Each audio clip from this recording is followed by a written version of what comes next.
Et vous, une journée avec un candidat à la présidentielle. Aujourd'hui, c'est Nathalie Arthaud qui nous accompagne.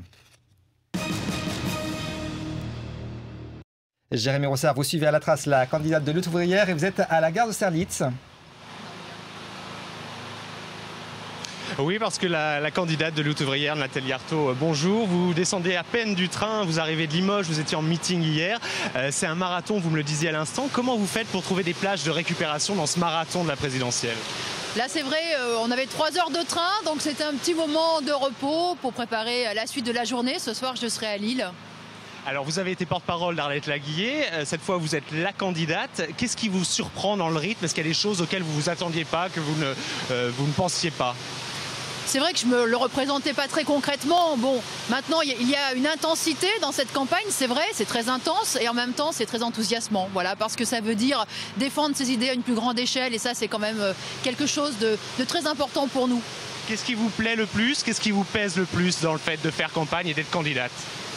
Non, c'est vraiment une chance pour nous.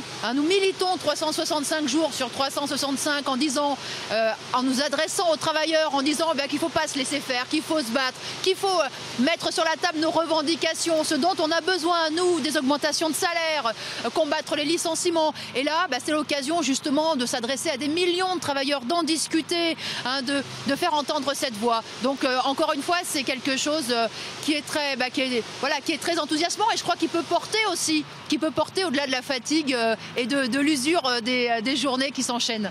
Quel conseil vous a donné Arlette Laguiller, qui est une grande spécialiste, elle a fait beaucoup de campagnes présidentielles, est-ce qu'il y a quelques conseils clés qu'elle vous a donnés ? De prendre des petits temps de récupération, voilà, donc dans le train ça a été l'occasion, et là dans la journée, oui, je vais quand même trouver peut-être une petite heure pour récupérer. Merci Nathalie Arthaud, on vous libère tout de suite parce qu'on vous attend dans les studios de RMC dans quelques minutes à peine. On se retrouvera un petit peu plus tard, donc en direct sur BFM TV.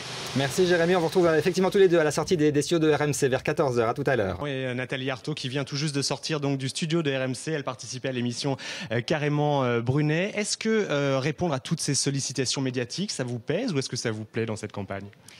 C'est très important, et oui, bien sûr, ça me plaît, c'est l'occasion pour moi pour la première fois bien souvent d'accéder à certains plateaux et donc de pouvoir m'exprimer sur les médias. Donc voilà, j'en profite. Vous préférez la télévision ou la radio comme exercice par exemple ? Je pense que la radio, c'est quand même plus facile. On est peut-être plus spontané, en tout cas. Et oui, nous sommes arrivés à Lille, donc avec vous, Nathalie Arthaud. Conférence de presse il y a quelques minutes à peine. Et puis il y a une particularité ici, c'est que vous rencontrez bien des travailleurs de différentes entreprises et notamment des Toyota. Vous m'expliquiez tout à l'heure que vous les connaissiez bien, dites-nous.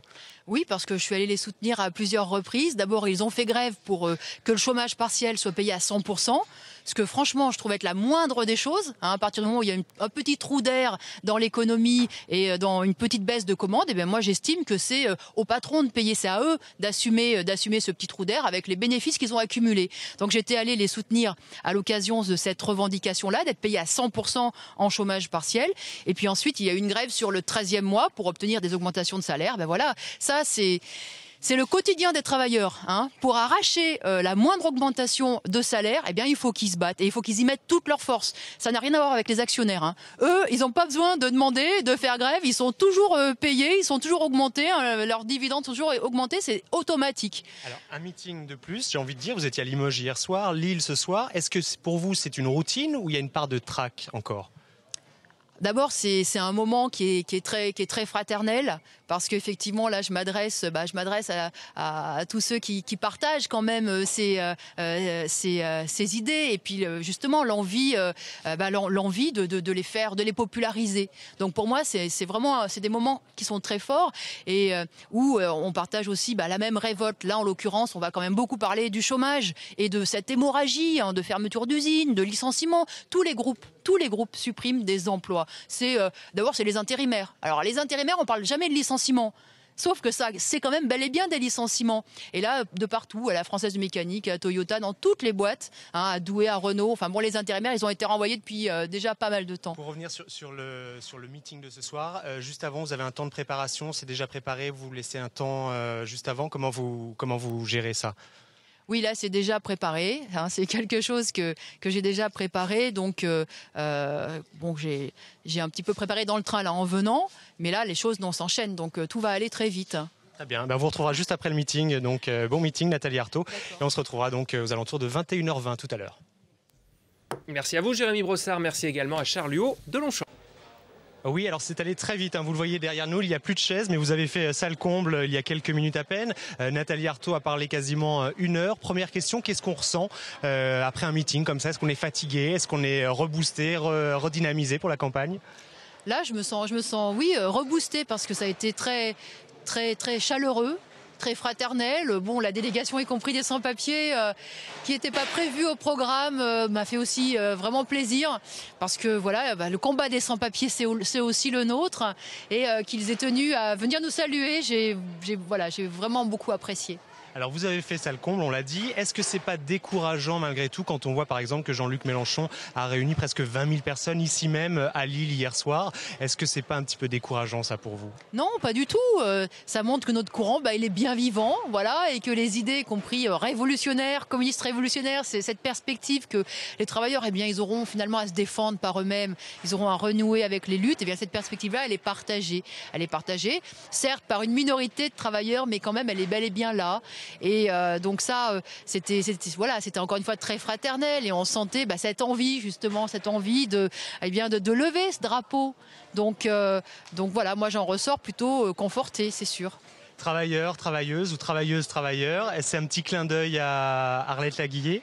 Ah, c'est pas qu'un clin d'œil, c'est toute une politique en fait. C'est pas seulement d'ailleurs se ranger dans le camp des plus pauvres et des exploités, c'est aussi dire que les travailleurs, en se battant pour leurs intérêts, pour leur salaire, pour leur emploi, ils pourront transformer la société. Parce que nous, on est convaincus que les travailleurs, ils peuvent gérer collectivement l'économie bien mieux que ne le font aujourd'hui les capitalistes qui sont toujours aveuglés par l'argent, par le profit, que collectivement, les travailleurs, ils sont capables de faire mieux. Parce que eux, ils seraient attachés justement à l'intérêt de toute la société. Ils sauraient utiliser les ressources et les richesses créées pour répondre aux besoins de tous et pas aujourd'hui voir ce qui se passe, c'est que c'est une minorité qui en profite. Alors on le sait, vous êtes enseignante à des terminales en économie et gestion. Est-ce qu'il y a des similitudes entre être devant une classe finalement et être devant comme ça des militants ou des gens qui viennent vous écouter pendant un meeting? Oh, il y a peut-être des ressemblances, mais tout de même, là, dans un meeting, évidemment, on cherche à convaincre, on fait parler ses sentiments, on met en avant toutes ses convictions. Bon, dans une salle de classe, les choses sont tout de même très différentes. Et surtout, voilà, je fais mon boulot, c'est-à-dire que j'ai aussi un programme à tenir, donc ça reste quand même très différent. Et en même temps, c'est vrai, qu'en tant qu'enseignant, on a aussi envie de donner beaucoup de soi. Et on a aussi envie d'entraîner, on a aussi envie de pousser les élèves qu'on peut avoir à se dépasser, ça c'est vrai. Une toute dernière question, on le sait, vous êtes dans les sondages assez bas, 1%, parfois moins. Qu'est-ce qu'on peut vous souhaiter dans cette campagne? Quels sont vos objectifs? Qu'est-ce qui pourrait vous dire, tout ça, ça vaut le coup malgré tout de le faire? Quels sont vos objectifs? Qu'est-ce qu'on peut vous souhaiter? Vous savez, s'il y avait ne serait-ce que quelques centaines de milliers d'électeurs qui se portent sur ce programme, qui disent que oui, il faudrait refaire un mai 68 et que dans ce mai 68, il faudrait imposer l'interdiction des licenciements, imposer que les salaires, que les pensions de retraite augmentent au même rythme que les prix, imposer un contrôle des travailleurs sur les entreprises. Si il y avait des centaines de milliers d'électeurs qui se portent sur ce programme-là, ça nous conforterait évidemment et ça serait une façon déjà de préparer justement les travailleurs à aller dans cette voie. Donc ça serait effectivement pour nous une réussite. Et vous savez, même, je vais vous dire, en réalité, au-delà même de ceux qui voteront pour moi, je suis convaincue que toutes ces idées et ce programme qu'on met en avant, ils touchent les travailleurs. Et je suis sûre que un jour ou l'autre, ils le reprendront à leur compte et ils se battront justement pour faire avancer comme ça leurs intérêts. Nathalie Arthaud, merci infiniment de nous avoir fait partager cette journée de campagne avec vous. Je sais que vous reprenez un train pour Paris, vous serez demain matin très tôt l'invité politique d'une matinale de radio. Bonne campagne à vous. Voilà Nathalie, on a essayé de vous faire vivre donc une journée de campagne avec Nathalie Arthaud. C'est à vous.